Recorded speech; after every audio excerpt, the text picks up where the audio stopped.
Buongiorno, benvenuti alla TG Sicilia. Le principali notizie. A Niscemi piove a intermittenza, complicando i disagi dei 1300 sfollati.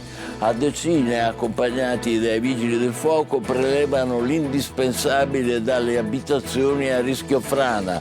Scuole ancora chiuse, tanti i giovani volontari che affiancano la protezione civile. È in furia la polemica. Musumeci parla di rischio sottovalutato e avvia un'indagine amministrativa per decreto.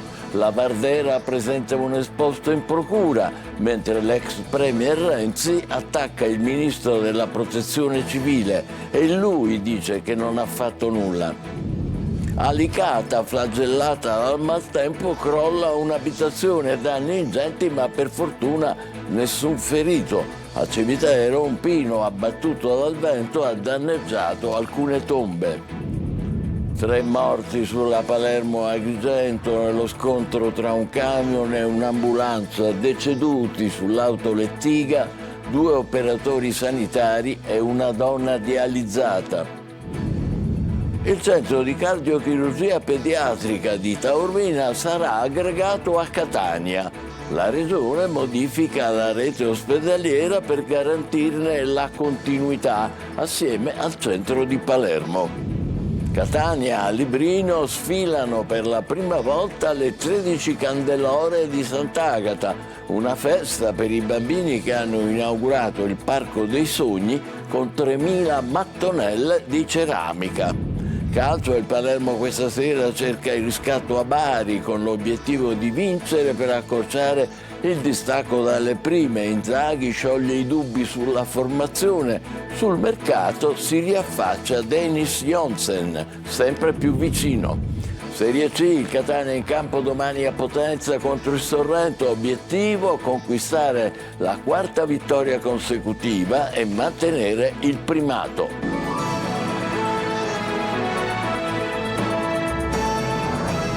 Bentrovati, un'altra notte fuori casa per gli sfollati a Niscemi. In diretta per noi c'è Eva Spampinato. A te, Eva.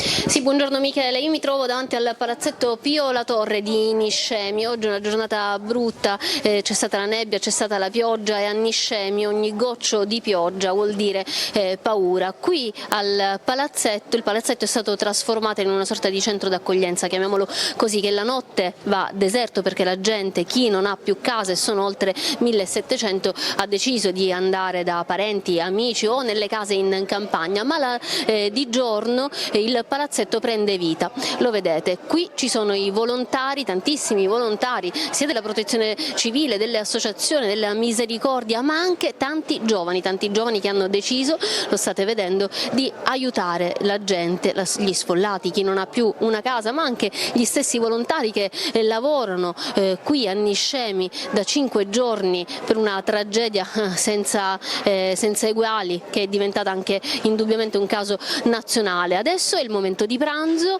la gente arriva, ci sono i ragazzi delle scuole che hanno deciso di dare una mano, essendo ovviamente le scuole chiuse, e quindi sono qui ad aiutare il prossimo. Appunto, la solidarietà e la vicinanza è la parola d'ordine in questo momento. Andiamo subito con il primo dei nostri contributi per vedere cosa dicono appunto i volontari.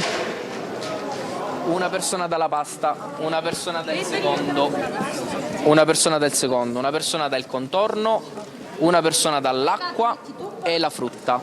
Oggi siete volontari, Sì, oggi aiuterete gli sfollati per il pranzo. Sì, oggi è il primo giorno, infatti ci ha spiegato come dobbiamo organizzarci perché non sappiamo come dobbiamo fare. Ci sono anche tanti ragazzi. Sì, i nostri figli ci siamo messi a disposizione per Voi di dove siete? Di Niscemi, sì, sempre di Niscemi. Acqua, frutta, primo, secondo. I tovaglioli sono già compresi, dovrebbero essere dentro il coso. Le scuole sono chiuse, quindi avete deciso di fare i volontari per oggi. Sì, abbiamo deciso appunto di dare un contributo e quindi di aiutare un po' per la situazione in generale. Quindi Quanti amici o parenti hai che in questo momento sono rimasti senza casa? il mio ragazzo solo, basta. Ed è il quinto giorno di zona rossa a Niscemi, una zona rossa che si allarga pian piano perché la frana, il fronte della frana sicuramente non è fermo ma è in divenire. Il capo della Protezione Civile nazionale ha detto la frana di Niscemi è peggio di quella del Vajont in termini di volume, una volta e mezzo quello del Vajont. Oggi in comune c'è stato davvero un via vai di gente, il sindaco è stato in riunione, ovviamente ha incontrato i giornalisti e poi ha risposto anche alle nostre domande. Il tema, il nodo della scuola, il nodo della viabilità al centro del suo intervento, che mette da parte però le polemiche. Prima di lanciare l'intervento un'altra nota, perché ancora oggi gli sfollati continuano ad entrare in zona rossa scortati dai vigili del fuoco per prendere i loro beni, quelli che sono rimasti lì chiusi in casa nel momento in cui sono scappati via, e per farlo si mettono in lista. Abbiamo incontrato il sindaco, c'erano anche gli psicologi che stanno oggi riuniti perché stanno facendo un piano operativo, stanno mettendo in piedi un piano operativo di supporto per la popolazione, ma soprattutto ci raccontavano per gli studenti, perché sono 500 gli studenti che non avranno più la loro scuola e saranno dislocati o accorpati. Per quanto riguarda il tema delle polemiche, il sindaco ha detto non entro nel merito, lavoro, parleranno poi le carte, lo vediamo e poi restituiamo la linea allo studio. Per quanto riguarda la viabilità, già è in campo il Genio Militare, il Libero Consorzio, i tecnici del Comune. Che tempi le hanno dato? Già abbiamo iniziato un lavoro, ne abbiamo 4 in mente e sopralluoghi sono pronti, e quindi noi abbiamo detto il prima possibile, ma già sono all'opera. Le scuole si stanno definendo alcune vicende e verranno riaperte, poi comunicherò quando Diciamo non è certo lunedì? No, guardi, queste comunicazioni le dà il prefetto. In questo momento è forte la polemica politica con il rimbalzo delle responsabilità. Io faccio l'amministratore, come ho dichiarato a tutte le testate giornalistiche, ogni mattina mi alzo, faccio il mio dovere, la cosa che mi preoccupa è la fiducia dei miei concittadini, sanno che stiamo lavorando da anni con l'impegno che ci riconoscono, quindi non voglio far parte di questa polemica. Ci saranno le carte, poi diremo le carte, lasciateci lavorare, io dietro la gente che preme. E invece i disastri siciliani, dalla frana di Niscemi appunto al ciclone Harry, diventano terreno di scontro politico da Roma a Palermo. Sono tutti contro tutti. Maglio viola. E tutti contro tutti nella politica siciliana e italiana nel post-ciclone Harry e frana di Niscemi. Per PD, 5 Stelle e sinistra estrema i disastri sono l'occasione per tentare di affondare definitivamente il ponte sullo stretto già bloccato dalle osservazioni della Corte dei Conti. Annullare questa opera inutile e dannosa e usare i soldi per la ricostruzione è il coro unanime dell'opposizione. A far scoppiare la polemica nella maggioranza però è l'interpretazione data alle parole del vice premier azzurro Antonio Tajani: se c'è un rinvio o un accantonamento valuteremo, aveva detto a Bruxelles. Ma Tajani non si riferiva ai fondi del ponte, così in serata lo stesso ministro degli esteri su X deve correggere il tiro. Ci sono tante proposte da analizzare, ma quella che prevede di usare i fondi del ponte ci trova contrari.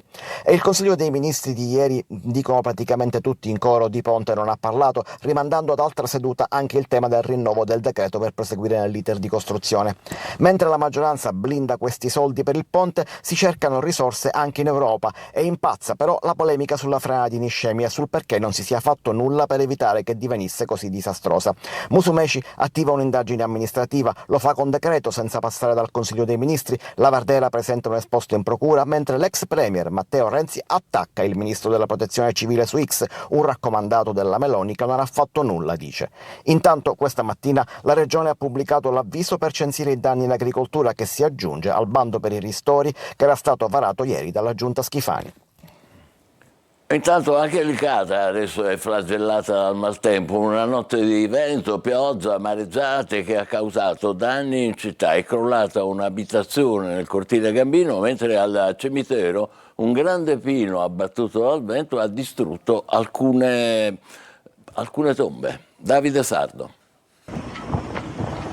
Il maltempo che da giorni insiste sulla provincia di Agrigento ha colpito duramente Licata. Una notte di vento forte e pioggia intensa ha messo in ginocchio la città, causando danni e disagi in diversi quartieri.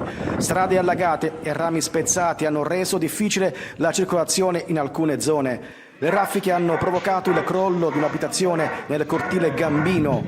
Sul posto sono intervenuti i vigili del fuoco e le forze dell'ordine. Per fortuna non si registrano feriti, ma i danni materiali sono ingenti.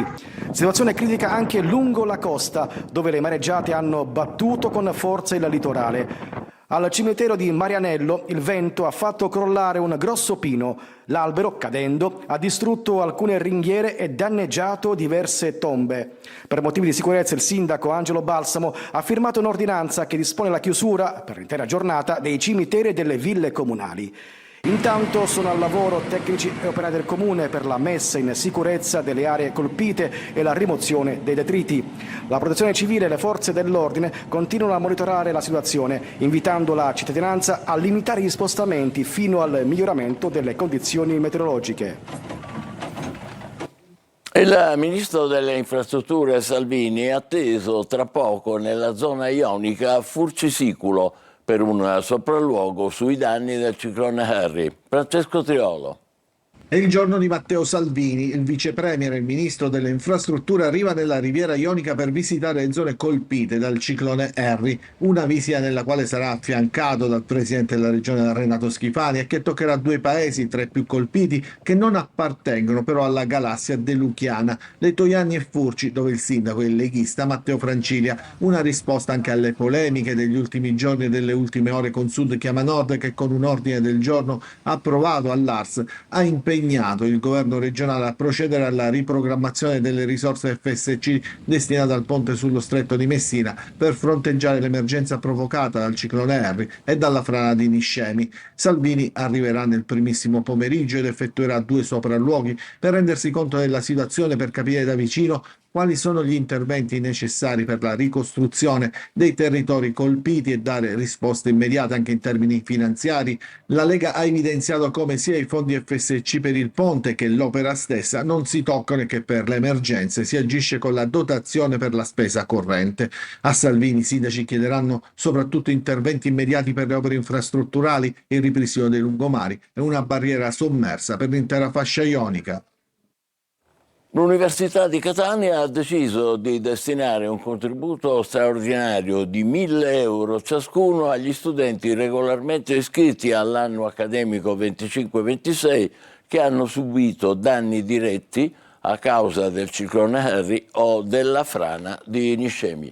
Le altre notizie: incidente sulla Palermo-Agrigento, uno scontro tra un camion e un'automedica, 3 i morti, l'impatto nei pressi di un viadotto a Bolognetta, le persone decedute, 2 operatori sanitari e una donna dializzata che viaggiavano a bordo dell'autolettiga. Marco Gullà.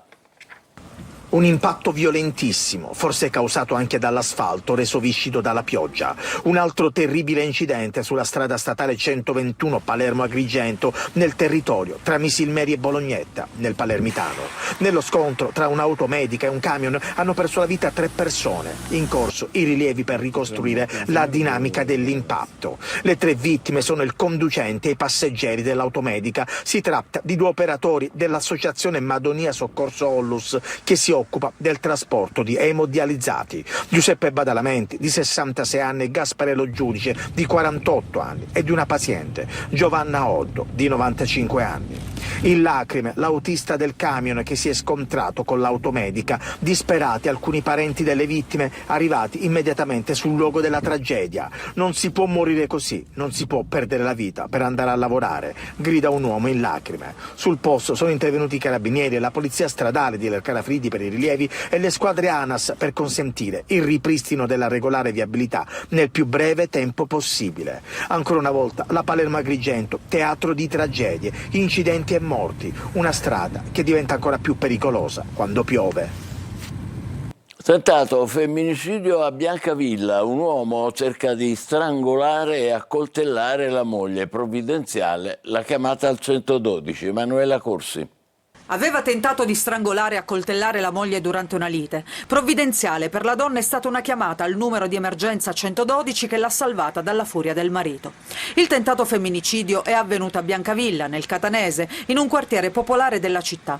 L'azione violenta dell'uomo sarebbe scaturita da un diverbio tra i due coniugi avvenuto per futili motivi, che però ha innescato nel 56enne una furia tale da tentare di colpire con un coltello da cucina la moglie, la quale però è riuscita a sottrarsi al suo aggressore e chiudersi in una stanza della casa da dove ha chiesto aiuto ai parenti che hanno allertato i carabinieri. Una volta arrivati nell'appartamento, i militari hanno trovato la vittima in forte stato di agitazione e con segni di lesioni. Con lei c'era anche il suo aguzzino. Dopo aver ascoltato la vittima e fatto intervenire i medici del 118 che l'hanno trasportata al pronto soccorso dell'ospedale di Biancavilla, i carabinieri hanno arrestato il marito violento che è stato rinchiuso nel carcere di Piazza Lanza a Catania.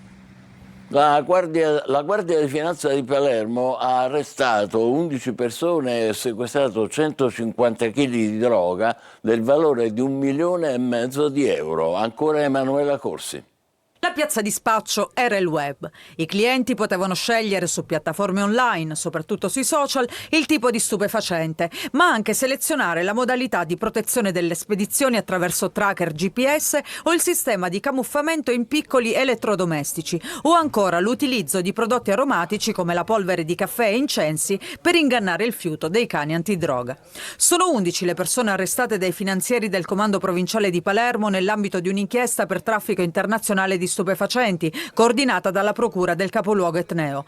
Altre 9 sono state denunciate. Durante le indagini la Guardia di Finanza ha sequestrato 131 kg di hashish, 14 kg di marijuana, 1,7 kg di wax tra le province di Palermo, Trapani e Catania.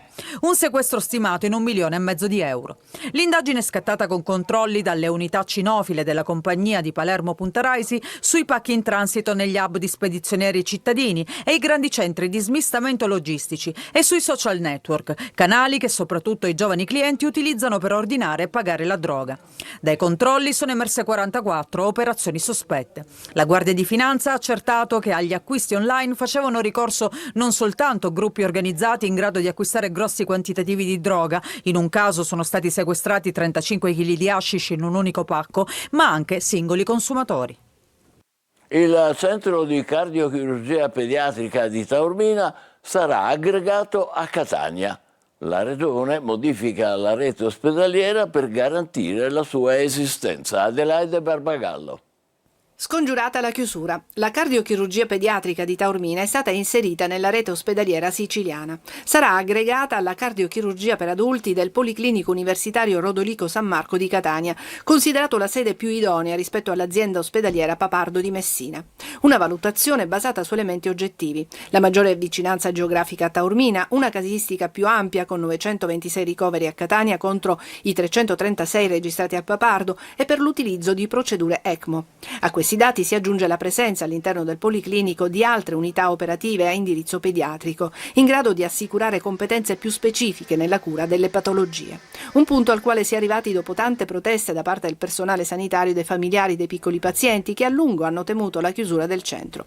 Resta però un'incognita: la cardiochirurgia pediatrica sarà ancora agganciata al Bambin Gesù di Roma? Le indicazioni ministeriali comporteranno un aggiornamento formale del documento di programmazione della rete ospedaliera, un passaggio che potrebbe consentire l'affrancamento dalla prosecuzione del rapporto convenzionale attualmente in essere. Altra novità: la Giunta regionale ha nominato Salvatore Iacolino direttore generale del Policlinico di Messina. Iacolino attualmente è dirigente generale del Dipartimento regionale pianificazione strategica dell'assessorato della salute ed è stato commissario straordinario del Policlinico di Palermo. A Catania, nel quartiere di Librino, per la prima volta sfilano su Viale Nitta le 13 Candelore, una festa per i bambini che oggi hanno inaugurato il Parco dei Sogni con 3.000 mattonelle di ceramica. Anima dell'iniziativa, anche questa volta, Antonio Pressi. Giusy Lazzara. C'è festa oggi a Catania nel quartiere di Librino. Per la prima volta sfilano in Viale Nitta le 13 candelore che precedono le celebrazioni della festa di Sant'Agata. Da piccolo ho avuto il voto anche di portare il sacco di Sant'Agata, però la candelora è sempre stata una mia passione.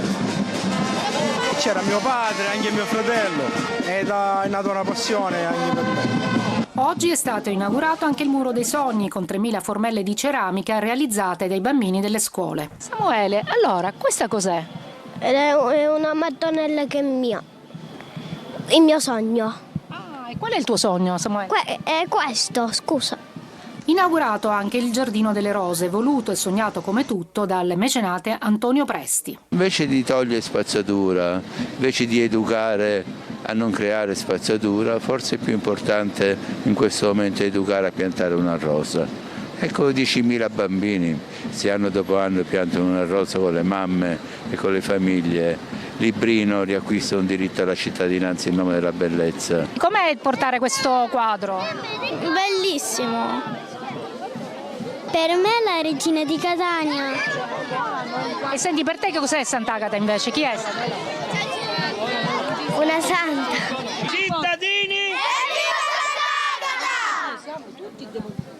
E Sant'Agata ispira anche il cantautore Antonio Monforte in un brano che racconta il legame profondo tra la patrona di Catania e i suoi devoti, che culmina nel momento dell'incontro atteso tutto l'anno, il 5 febbraio. Desiree Ferrito. Il legame intimo e profondo. È il momento della nostra pausa, tra poco per il calcio il Palermo, stasera a Bari per tentare il colpaccio e domani il Catania in campo a Potenza contro il Sorrento. State con noi.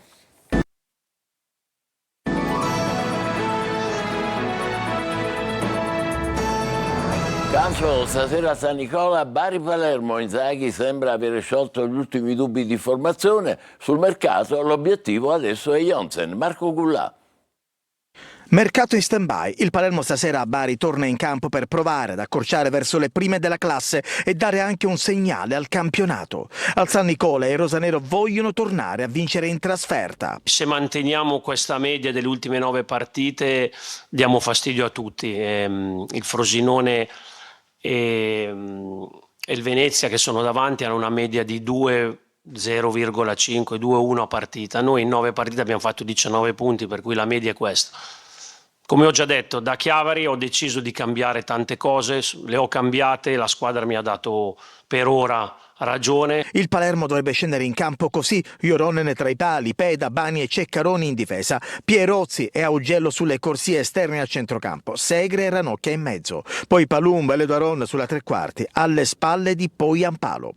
Mercato sfumato Tramoni è tornato d'attualità il nome di Dennis Jonsen, che per la verità non è mai stato fuori dai radar della dirigenza rosanero. Con l'esterno norvegese infatti sarebbe già stato raggiunto un accordo di massima nelle scorse settimane sulla base di un contratto triennale.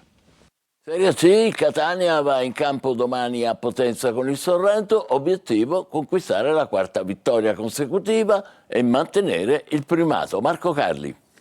Restare in testa, lo ripete come un mantra toscano, la squadra lo ascolta, insegue la 4ª vittoria consecutiva per poi dare pressione domenica al Benevento impegnato in casa dell'Atalanta Under 23. Un passo alla volta, una partita alla volta, tutte importanti. E allora intanto il Sorrento, col supporto in più del pubblico etneo, che assieperà la tribuna ospiti e trasformerà il Viviani di Potenza, dove giocano i campani, in uno stadio quasi di casa per il calore che i supporter etnei sanno trasmettere.